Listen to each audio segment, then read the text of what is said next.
말씀이 우리와 함께 날마다 만나는 성경 통독 일기 다니엘서 9장에서 11장입니다. 다니엘이 예레미야의 예언을 깊이 생각하다. 9장. 메디아족 출신으로 갈대아 나라 임금이 된 그세르크세스의 아들 다리우스 제1년이었다.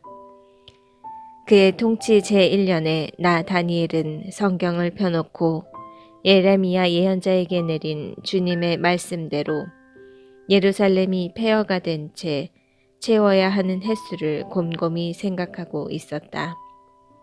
그것은 이른 해였다. 그리하여 나는 단식하고 자루 옷을 두르고 재를 쓴 채 기도와 간청으로 단언하려고 주 하느님께 얼굴을 돌렸다. 다니엘이 동포들을 위하여 기도하다. 나는 주 나의 하느님께 기도하고 죄를 고백하며 아뢰었다. 아, 주님, 위대하시고 경외로우신 하느님, 당신을 사랑하고 당신의 계명을 지키는 이들에게 계약과 자애를 지키시는 분. 저희는 죄를 짓고 불의를 저질렀으며 악을 행하고 당신께 거역하였습니다. 당신의 계명과 법규에서 벗어났습니다. 저희는 저희의 임금들과 고관들과 조상들과 나라의 모든 백성들에게 당신의 이름으로 말하는 당신의 종 예언자들에게 귀를 기울이지 않았습니다. 주님, 당신께서는 의로우십니다. 그러나 저희는 오늘 이처럼 얼굴에 부끄러움만 가득합니다. 유다 사람, 예루살렘 주민들, 그리고 가까이 살든 멀리 살든 당신께 저지른 배신 때문에 당신께서 내쫓으신 그 모든 나라에 사는 이스라엘인들도 다 마찬가지입니다. 주님, 저희의 임금들과 고관들과 조상들을 비롯하여 저희는 모두 얼굴에 부끄러움만 가득합니다. 저희가 당신께 죄를 지었기 때문입니다. 주 저희 하느님께서는 자비하시고 용서를 베푸시는 분이십니다. 그러나 저희는 주님께 거역하였습니다. 주 저희 하느님의 말씀을 듣지 않고 당신의 종 예언자들을 통하여 저희 앞에 내놓으신 법에 따라 걷지 않았습니다. 온 이스라엘은 당신의 말씀을 듣지 않고 당신의 율법을 어기고 그것에서 벗어났습니다. 그리하여 하느님의 종 모세의 율법에 쓰인 저주와 맹세가 저희에게 쏟아졌습니다. 저희가 주님께 죄를 지었기 때문입니다. 그리하여 주님께서는 저희에게 큰 불행을 내리시어 저희와 저희를 다스린 통치자들 두고 하신 말씀을 이루셨습니다.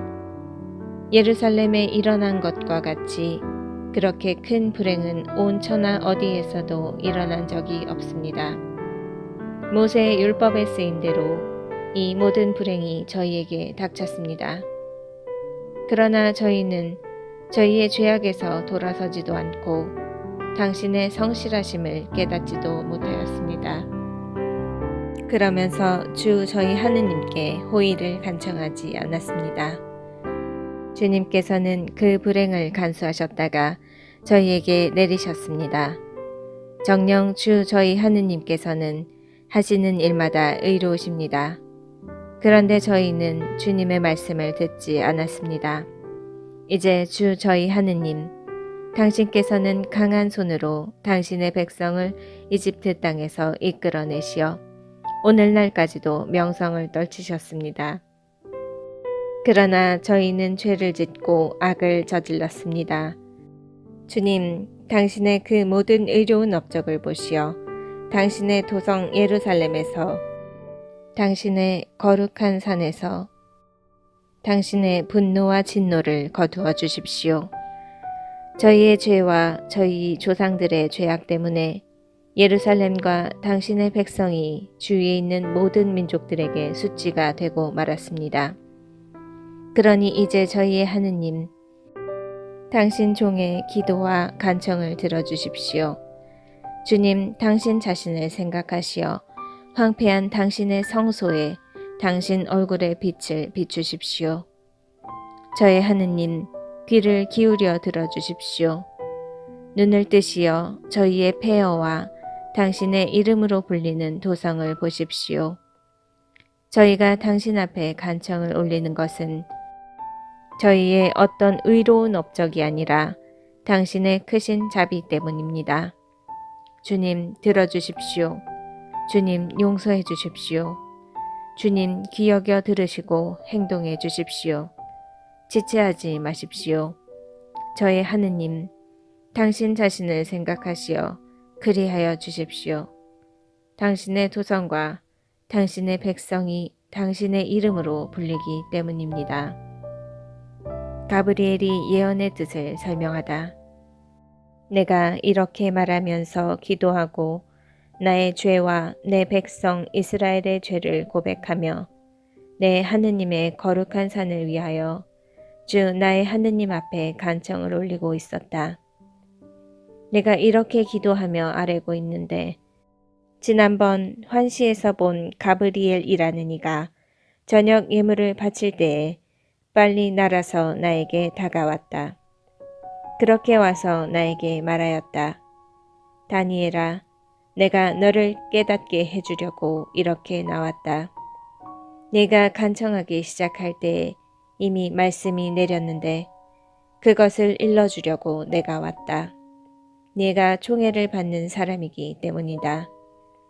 그러니 이 말씀에 주의를 기울여서 환상의 뜻을 깨닫도록 하여라. 너의 백성과 너의 거룩한 도성에 정해진 70주간이 지나야 악행이 그치고 죄가 끝나며 속죄가 이루어지리라. 또한 영원한 정의가 펼쳐지고 환시와 예언이 확증되며 가장 거룩한 곳에 기름이 부어지리라. 그러니 너는 이것을 알고 이해해야 한다. 예루살렘을 복구하고 재건하라는 말씀이 내린 때부터 기름 부음 받은 영도자가 나올 때까지 7주간이 흐르리라. 또 62주간이 흐르는 동안 예루살렘이 복구되고 재건되어 광장과 외호까지 갖추겠지만 그 기간은 어려운 때가 되리라. 이렇게 62주간이 흐른 다음 기름 부은 받은 이가 잘려나가 그에게 아무것도 남지 않으리라. 그리고 도성과 성소는 앞으로 일어날 군주의 군대가 허물어 버리리라. 그 종말은 홍수처럼 들이닥치리라. 전쟁이 끝날 때까지 황폐하게 남도록 결정되었다. 그 군주는 1주간 동안 많은 이와 강력한 동맹을 맺고 반주간 동안은 희생제물과 곡식제물을 바치지 못하게 하리라. 성전 날개에는 황폐를 부르는 혐오스러운 것이 세워져 황폐하게 만드는 그자에게 이미 결정된 멸망이 쏟아질 때까지 서 있으리라. 다니엘이 티그리스 강가에서 환시를 보다. 10장. 페르시아 임금 키루스 제3년에 벨트사차르라는 이름으로 불리는 다니엘에게 말씀이 계시되었다. 그 말씀은 진실이며 큰 싸움에 관한 것이었다. 그는 그 말씀을 깨달았다. 환상 중에 깨달음을 얻은 것이다. 그때의 나 다니엘은 3주 동안 고행을 하고 있었다. 나는 3주간을 다 채울 때까지 맛있는 음식을 먹지 않고 고기와 술을 입에 대지 않았으며 향유를 바르지도 않았다. 첫째 달 29날에는 나는 큰 강, 곧 티그리스 강가에 있었다. 그때 내가 눈을 들어보니 아마 보옷을 입고 허리에는 우파즈 금으로 만든 띠를 두른 사람 하나가 서 있었다. 그의 몸은 녹주석 같고 얼굴은 번개의 모습 같았으며 눈은 횃불 같고 팔과 다리는 광을 낸 청동 같았으며 그가 말하는 소리는 군중의 아우성 같았다. 나 다니엘만 그 환상을 보았다. 나와 함께 있던 다른 사람들은 그 환상을 보지는 못하고 다만 커다란 공포가 그들을 덮치는 바람에 달아나서 몸을 숨겼다. 나 혼자 남아서 그 큰 환상을 보았다. 나는 힘이 빠지고 얼굴은 사색이 되었다. 힘이 하나도 없었다. 그때 나는 그 사람이 말하는 소리를 들었다. 그가 말하는 소리를 듣고 나는 혼수 상태에 빠지면서 얼굴을 땅에 대고 쓰러졌다. 그러자 어떤 손이 나를 흔들어 무릎과 손으로 일어나게 하였다. 그러고 나서 그가 나에게 말하였다. 총애를 받는 사람 다니엘아, 내가 너에게 하는 말에 주의를 기울여라. 일어서라. 나는 파견되어 너에게 온 것이다. 그가 나에게 이 말을 할 때에 나는 떨면서 일어섰다. 그가 다시 나에게 말하였다. 다니엘아, 두려워하지 마라. 네가 깨달음을 얻고 너의 하느님 앞에서 극기하기로 결심한 첫날부터 하느님께서는 너의 말을 들으셨다. 너의 그 말 때문에 내가 이렇게 온 것이다. 그런데 페르시아 나라의 제후천사가 20 동안 내 앞을 가로막았다. 그래서 일품 제후천사들 가운데 하나인 미카엘이 나를 도우러 오자 나는 그를 그곳 페르시아 임금들 곁에 남겨두었다. 그리고 나는 뒷날 내 백성에게 일어날 일을 내가 깨닫게 해주려고 왔다. 이 환시는 그때와 관련된 것이다. 그가 이러한 말을 나에게 할 때 나는 아무 말도 하지 못한 채 얼굴을 땅에 대고 있었다. 그때 사람 형상을 한 이가 내 입술에 손을 대었다. 그래서 나는 입을 열고 내 앞에 서 있는 이에게 말하였다. 나리, 환상 때문에 고통이 들이닥쳐 저는 힘이 하나도 없습니다. 나리의 이 종이 어떻게 나리와 이야기할 수 있겠습니까? 이제 저는 힘이 하나도 남아있지 않고 숨조차 쉴 수가 없습니다. 사람 모습을 한 이가 다시 나에게 손을 대며 힘을 북돋아 주었다. 그가 이렇게 말하였다. 종애받는 사람아, 두려워하지 마라.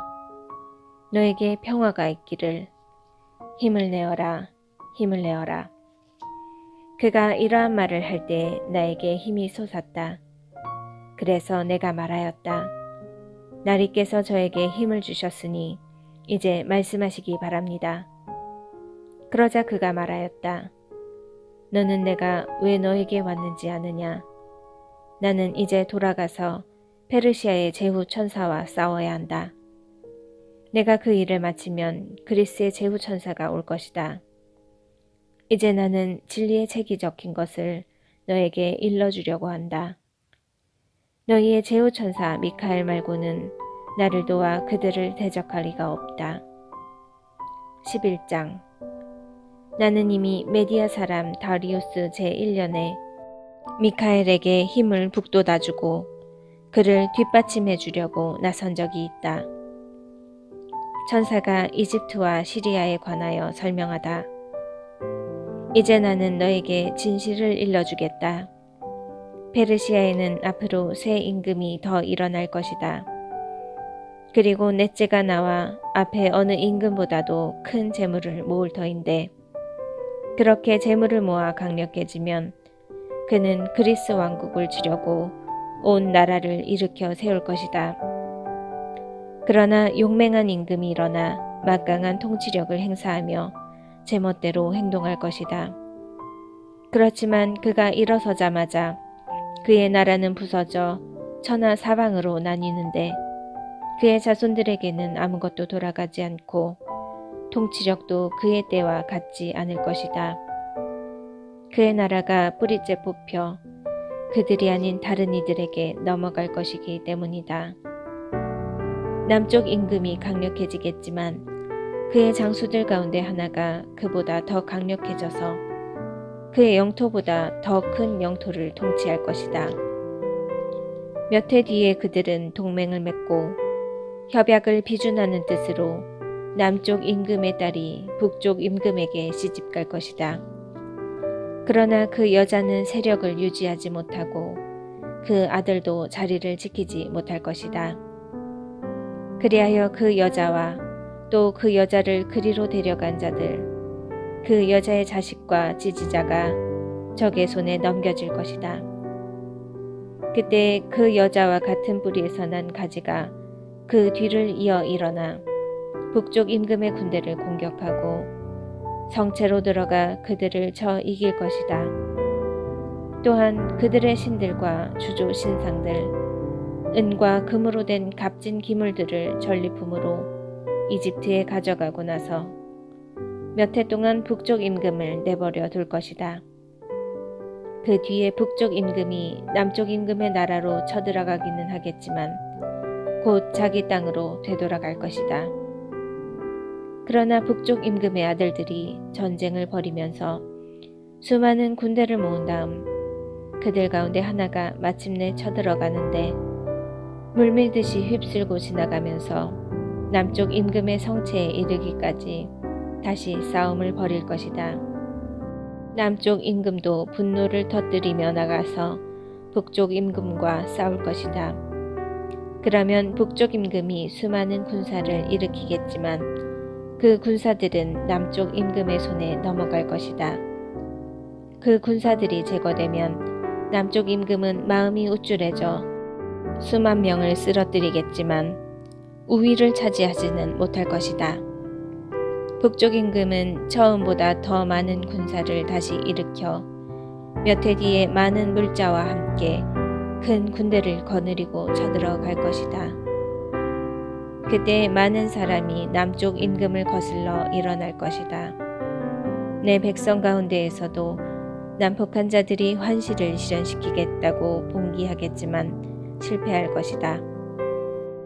북쪽 임금이 내려가서 공격 축대를 쌓고 요새 성읍을 함락하는데 남쪽의 병력은 정예 부대까지도 그들을 당해내지 못할 것이다.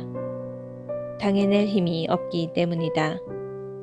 남쪽 임금을 공격하는 자들이 제멋대로 행동하는데도 그들을 아무도 당해내지 못할 것이다.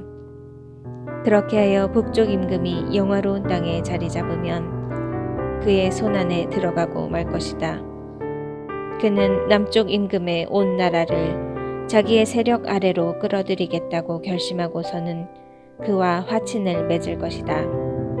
그러고 나서 그 나라를 멸망시키려고 남쪽 임금에게 여자를 하나 주지만 그 계획은 이루어지지 않고 그에게 도움도 되지 않을 것이다. 그는 섬과 해안 지방으로 얼굴을 돌려 많은 곳을 점령할 것이다. 그러나 장군 하나가 그러한 그의 행패를 끝장내는데 그는 자기가 당한 행패를 그 장군에게 되갚지도 못할 것이다. 그 뒤에 그는 자기 땅의 성체들 쪽으로 얼굴을 돌리지만 비틀거리다 넘어져 사라져 버릴 것이다. 그의 뒤를 이어 다른 임금이 일어나 나라의 영광스러운 곳으로 조공징수관을 보내기도 하지만 다툼이나 전쟁이 일어나지 않았는데도 그 임금은 얼마 되지 않아 살해될 것이다. 시리아의 사악한 임금에 관하여 설명하다. 그의 뒤를 이어 멸시받아 마땅한 자가 일어나는데 임금으로 인정받지 못하면서도 불시에 나서서 모략으로 왕권을 잡을 것이다. 그 임금 앞에서 적군들이 완전히 쓸려나가고 부서지는데 계약의 영도자까지 그렇게 될 것이다. 다른 나라와 동맹을 맺고 나서부터는 속임수를 쓰는데 얼마 되지 않는 백성을 거느리면서도 위치가 올라가고 더욱 강해질 것이다. 그는 불시에 그 지방의 비옥한 곳으로 쳐들어가 자기 부하들에게 전리품과 노량물과 그 밖에 물자를 뿌리며 자기 조상들 가운데 아무도 하지 않는 짓을 할 것이다. 그리고 요새들을 칠 계략을 꾸미지만 한때에 지나지 않을 것이다. 그는 힘과 용기를 내어 큰 군대를 거느리고 남쪽 임금을 치려고 할 터인데 남쪽 임금은 그보다 훨씬 더 크고 강한 군대를 거느리고 전쟁을 벌이면서도 당해내지 못할 것이다. 사람들이 남쪽 임금을 칠 계략을 꾸밀 것이기 때문이다. 그와 함께 음식을 먹는 자들이 그를 파멸시키고 그의 군대는 휩쓸려가며 많은 사람이 살해되어 쓰러질 것이다. 그 두 임금이 마음속으로는 악을 품고서도 한 식탁에 마주 앉아 거짓말을 주고받겠지만 아무도 성공을 거두지 못할 것이다. 정해진 때가 아직 되지 않았기 때문이다. 북쪽 임금은 많은 재물을 가지고 자기 나라로 돌아가다가 거룩한 계약을 해칠 마음을 품고 그 계획을 이룬 다음에야 자기 나라로 돌아갈 것이다. 정해진 때가 되면 그가 다시 남쪽으로 쳐들어가겠지만 그때는 먼저 번과 같지 않을 것이다. 키팀의 배들이 그를 치러 오는 바람에 그는 겁을 내고 말 것이다. 그러나 돌아가는 길에 거룩한 계약에 분풀이를 할 것이다. 그는 다시 돌아가서 거룩한 계약을 저버린 자들에게 관심을 기울일 것이다. 그리고 그가 보낸 병력이 자리를 잡고서는 성소와 성체를 더럽히고 일일 번제를 배제하며 황폐를 부르는 혐오스러운 것을 세울 것이다. 그는 계약을 깨뜨리는 자들을 달콤한 말로 배교하게 만들겠지만 저희 하느님께 충성스러운 백성은 굳건히 서서 행동할 것이다. 또 백성 가운데에서 현명한 이들은 많은 사람을 깨우쳐 줄 것이다. 그러나 얼마 동안 그들은 칼과 화염에 쓰러지고 유배와 약탈을 당할 것이다. 그들은 쓰러질 때 도움을 조금밖에 받지 못하고 많은 사람이 그들과 합류하겠지만 거짓으로 그렇게 할 것이다. 현명한 이들 가운데 일부가 이렇게 쓰러지면서 마지막 때가 되기까지 다른 이들이 단련되고 정화되고 순화되게 할 것이다. 아직 정해진 때가 되지 않았기 때문이다. 임금은 제멋대로 행동하고 교만스레 자신을 드러높이며 자기가 모든 신보다 위대하다고 여길 뿐더러 신들의 하느님을 두고 끔찍한 말까지 해댈 것이다. 이렇게 그는 진노의 때가 다하기까지 성공을 거두리니 결정된 것이 다 이루어져야 하기 때문이다. 그는 자기 조상들의 신들을 비롯하여 여자들이 아끼는 신이며 그 밖의 모든 신을 무시할 것이다. 자기가 그 모든 신보다 위대하다고 여기기 때문이다. 그리고 그들 대신에 성체의 신을, 제 조상들은 알지도 못하던 신을, 금과 은과 보석과 그 밖의 보물들을 바쳐가며 공경할 것이다. 그는 그 낯선 신을 모시고 가장 견고한 요새들을 공격할 것이다. 그리고 그 신을 인정하는 자들에게 영광을 더해주고 많은 사람을 다스리게 하며 보수로 토지도 나누어 줄 것이다. 마지막 때에 남쪽 임금이 그를 공격할 것이다. 그러면 북쪽 임금은 병거와 기병과 수많은 배를 거느리고 그에게 돌진해 갈 것이다. 여러 나라를 쳐들어가며 물밀듯이 휩쓸고 지나갈 것이다. 북쪽 임금은 영화로운 땅으로도 쳐들어가 수만 명을 쓰러뜨리지만 에돔과 모압과 대부분의 암몬인들, 바로 그들은 그의 손을 피할 것이다.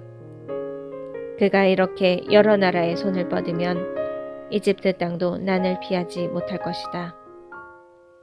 그리하여 그는 이집트의 금과 은을 비롯한 보화, 그리고 다른 모든 보물의 주인이 되고 리비아인들과 에티오피아인들도 그의 발 아래 놓일 것이다. 그러다가 동쪽과 북쪽에서 들려오는 소문들이 그를 놀라게 할 터인데 그는 크게 화를 내며 나가서 많은 이를 죽이고 멸망시킬 것이다. 그는 바다와 영화롭고 거룩한 산 사이에 임금이 머물 천막들을 칠 것이다. 그러나 거기에서 최후를 맞이하게 되는데 그를 도와주는 자가 아무도 없을 것이다.